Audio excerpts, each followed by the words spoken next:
I was talking to this guy, and then out of nowhere we hit a dead end. I was really confused until I heard him talking to his friend. He said, "I like her a lot. She seems really cool. Just one problem though. I don't date girls with daddy issues." I have issues?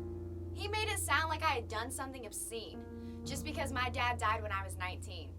He labeled me daddy issues like he knew, but we never spoke of it. He didn't have a clue. I tried to look it up, figure out just what it means.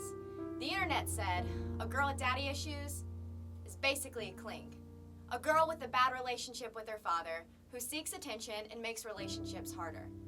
I thought that was a poor categorization to go by. How can you judge all desserts by one piece of pie?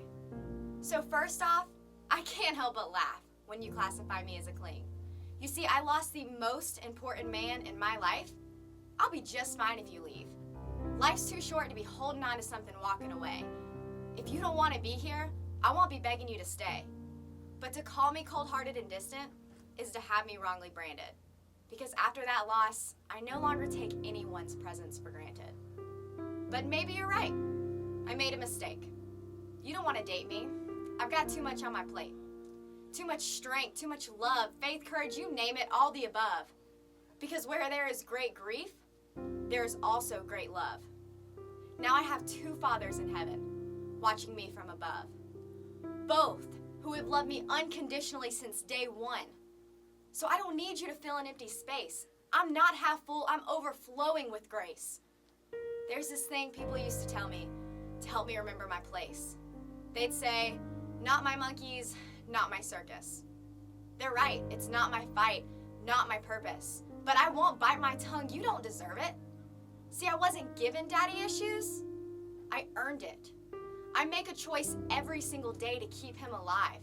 I'm sorry if that makes you uncomfortable, but he's never someone I'm gonna hide. You see, someone once told me, those that love beyond the earth never really die. But he did. And when he did, I made a promise to remember him in smiles and never in tears. Because the day that he died, so did all of my fears. I made a vow that day that his passing would never be an excuse. So let me just add to that, it'll also never be an issue. So from the girl with daddy issues, let me just say, I'd rather be a daddy's girl than your girl any day.